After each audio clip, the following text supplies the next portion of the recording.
Hey, what's up, y'all? This is Rodney, and I'm back. And I'm sorry, I'm so late with this review, but here we are.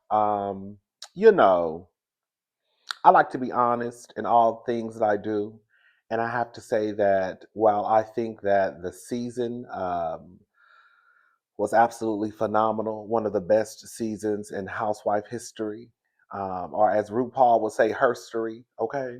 Um,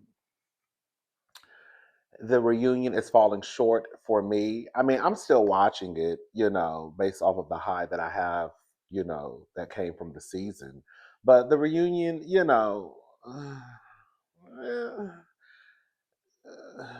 girl, we just gonna talk.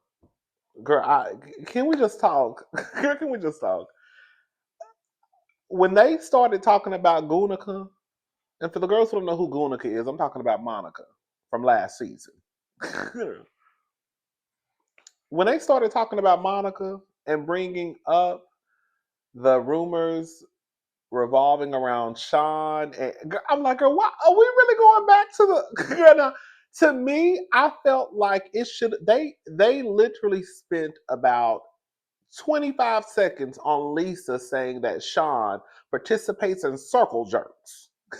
Okay, that should have been given more attention than going backwards to Meredith and Sean and like I get that it was kind of mentioned a little bit this season, but I felt like they gave it too much attention at the reunion. What are we doing? Why are we spending so much time on Monica? At this point, girl, just bring the girl back.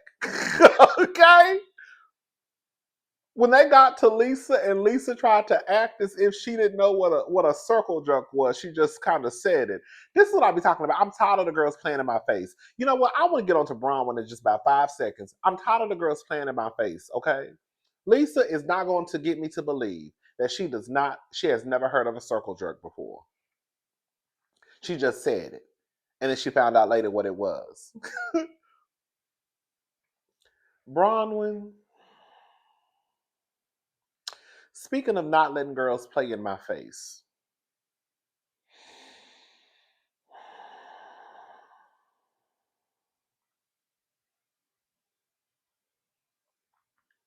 I like Bronwyn. I do.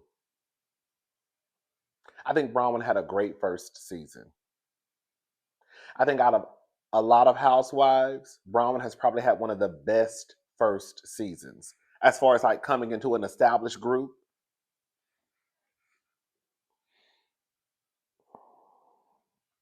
Bronwyn, either you are a bona fide liar or either you scared of Todd. Okay? Either Bronwyn is a pathological liar or either she is scared of Todd.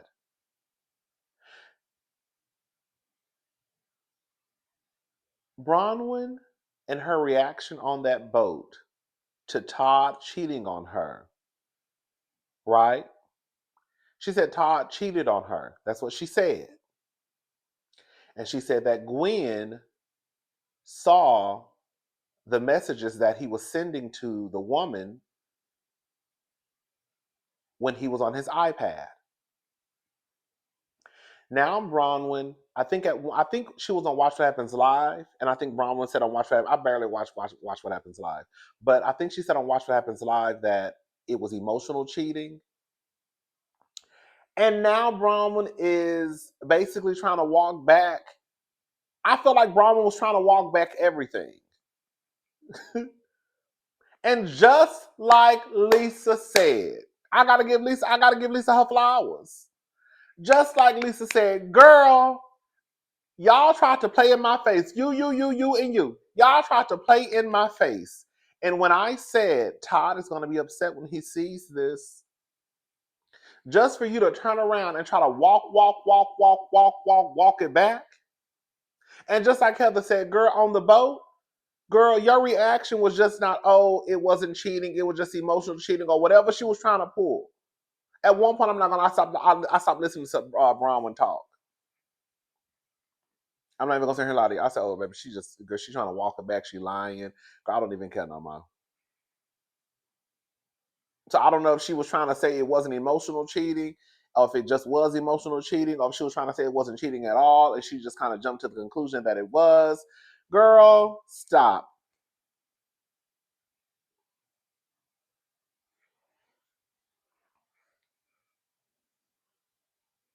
You had all those women, and Bronwyn is the type of person where you really, girl, I hate to say this, Bronwyn is the type of person where, girl, you really can't drag her man, because she the one who y'all will be in a circle together, dragging her man just for her to turn around and get back with him, and then she'll tell him what everybody said in the conversation. So now he mad at us when we were just really trying to just uplift you and drag him in the name of supporting you. So now we all at the kitchen table talking about your boyfriend, talking about your husband, and then you get back with him, and now you're trying to change your story up, like what you presented to us on that yacht and in that kitchen wasn't what you presented to us.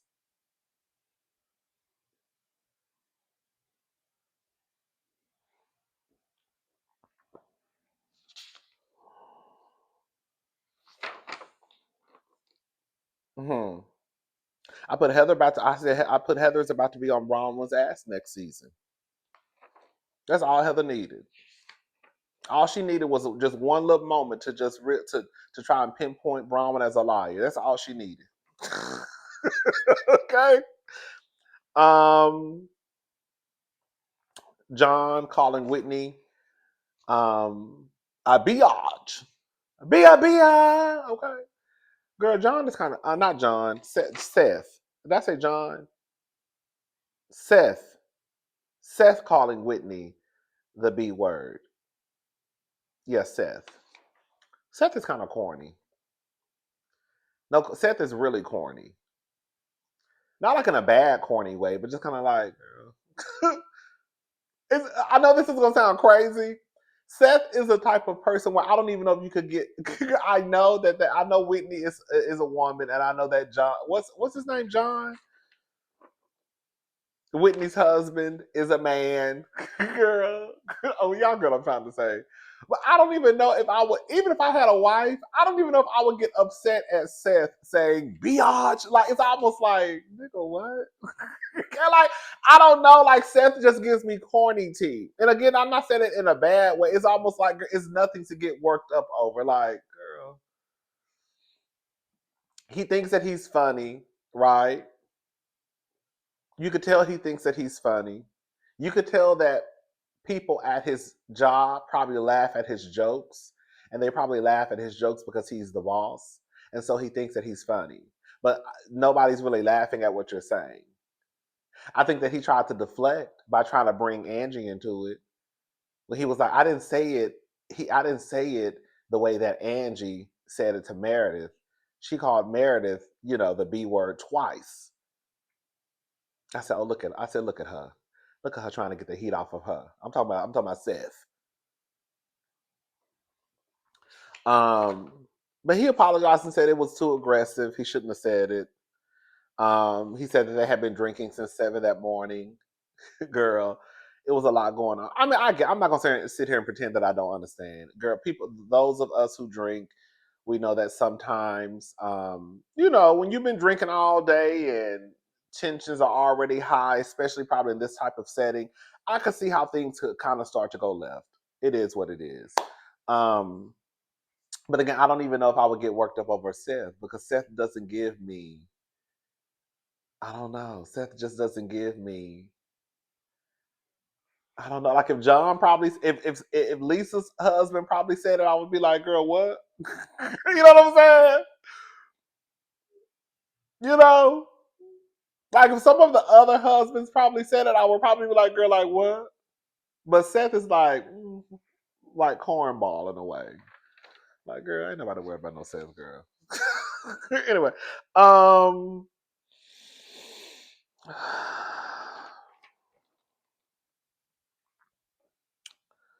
Meredith got upset at one point. She basically said that she was going to leave if they were trying to paint Meredith as a lie when it came to what Monica said, what she didn't say. she told them that if they did not play the footage of Monica basically saying that it wasn't her who started the rumors, then she was going to leave. Um, Meredith was upset because I guess when Monica told Angie, she just said she. Meredith, from what I gathered, Meredith's point was she does not equal Meredith, right? I don't know. I just was not interested because I'm like, girl, we going backwards. We playing like, girl, what are we like? And this is not even like we're going backwards to something that doesn't even really like. What are we talking about? Like I said, girl, if anything, we should really be having a conversation about Lisa actually saying that Sean participates in circle jerks. I ain't gonna lie, girl, I will participate in the circle jerk with Sean. Yes, Sean is an old thick ass white man. Yes, God. Anyways, but yeah, child. I just felt like that's what they should have been talking about, and they kind of like talked about it, and brushed over it, and went on. Like, girl, I'm so sick. I was like, girl, I'm over it. Um, Mary and Robert Jr. It was just a sad. I'm not gonna spend too much time on this because it was sad. I was over, you know, I was over here boohoo crying, girl. When Andy started crying, I don't think I've ever seen Andy cry at a reunion. Now I have not watched every reunion, okay, but I have not. The ones that I've watched, I don't recall Andy shedding a tear. When Andy started crying, I said, "Oh, girl, it's getting real on this stage." Um, she basically said that her and Robert did not rehearse. I'm paraphrasing what she said. Her and Robert did not rehearse. She said she did have a conversation with Robert prior to them filming, that she was going to ask him some questions and she wanted him to be honest. They were going to talk and she wanted an honest conversation. She didn't think he was going to say what she said. She didn't think that he was going to say what he said though. I'm glad he asked about Robert Sr. because I feel for some reason Mary is putting all of this on her shoulders, and for the life of me, I don't understand. Girl, I get it, she's a mama, but girl, I would want to know why is Mary taking on all. I could understand if Mary was a single mother. Maybe Mary is a single mother. Hello, catch that tea. I could see if Mary was a single mother, then I could see her, not wanting to, but feeling like this is my fault. But girl, that's a two-parent household. Hello, and y'all say that it's important for sons to be in a household with their fathers. Well, what the fuck is Robert Senior doing? Hello, are we like? Am I tripping? Mary should not take. I don't get it twisted. Like at the end of the day, I truly believe this that the same way parents want to take accountability whenever you raise the next Beyonce or the next Barack Obama or the next Michelle Obama, you're gonna have to take responsibility when you raise the next Pookie too, or when you raise the next girl. I'm sorry, whatever.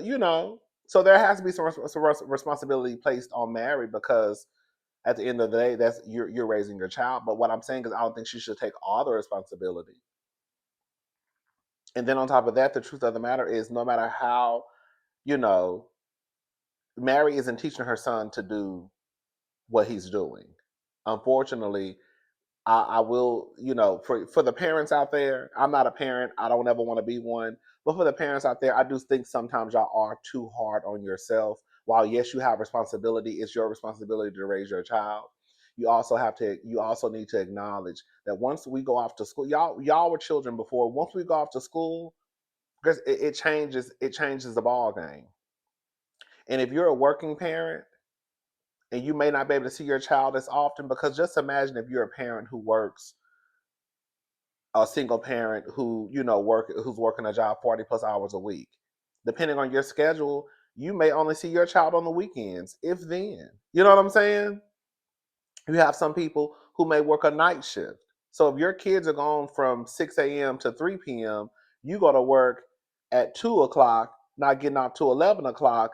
By the time you get home from work, your kids are probably already in the bed. You know what I'm saying? So you just and no telling what's going. We know all the stuff that goes on at school, at these schoolhouses. Okay, all the things that happen at these schools, the crowds that we can fall into, the peer pressure. It can be a lot. So I think that sometimes for parents, while again you're the parent, things happen. All types of things happen when it's time for us to go to school. When especially at middle school hit, baby. Middle school, high school, baby. But anyways, I don't think that Mary should take all the she shouldn't take all the responsibility because girl, the daddy is right there too. Hello. Um, I put girl, they needed a break. Girl, Whitney was over there almost hyperventilating. I said, God damn, a bitch can't get a break. Girl, I said, girl, they should have let the girls go back and retouch. Girl, Whitney was over there, girl, half ass breathing. I said, girl. And they're talking about let's move on and we're gonna make it a little lighthearted. No, how about we take a 15-minute break so the girls can get their shit can get their shit together and probably do a little touch up on their makeup. Because Whitney contact was about to fall out. Baby, Whitney was at the end of that couch, half ass couldn't breathe. Do you hear me? Meredith. Bitch, I'm not gonna lie. Meredith was looking like the whole time the package was being shown about Mary and her son, and even throughout the conversations that were being had on the stage, Meredith was at the end of that couch looking like this. I said, God damn. Mary did say that Meredith is a good friend. It's just that their schedules collide sometimes. Meredith is a very busy woman. They live two different lives. She's flying all around the world. Um, but she says that her and Mary are good. I mean, her and Meredith are good. I don't know, child. They got up and gave each other a hug though. And then Meredith, they talked about Mary talking about Meredith's bang, and Meredith said that she really wasn't worried about the comment that Mary made about her bang. She was more concerned about the other women calling her names. When I tell you that Meredith is a smart ass bitch. I gotta give it to her. Meredith is the type of, and I clocked Meredith last season with Monica. Meredith is a type of person where she does just enough, right? Like like Meredith is the type of person that'll crack the door, and she knows that somebody gonna bust that bitch down. Like last year, even though she didn't say that Sean was gay, she cracked the door, and then Monica bust that bitch down. Monica and Whitney. Hello. But Meredith has a list. She said, "Baby, Meredith had a girl. I can even. She said they called her a drug addict, mentally unstable, psychotic, a snitch, a liar, a whore. She had about 15 more names that they called her, and then they rolled a beautiful bean footage of her also calling people names. Girl, it was what it was, girl. Let me look over these notes. I didn't take a lot of notes, y'all. It wasn't a lot going on to me, honestly. Todd said, I'm not watching my tone. John says, this is a friendly environment. I put, is it?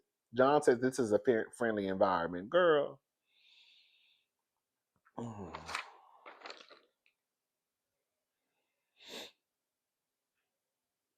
Yeah. He was in rehab for 30 days. He's doing better. Robert Jr., sorry.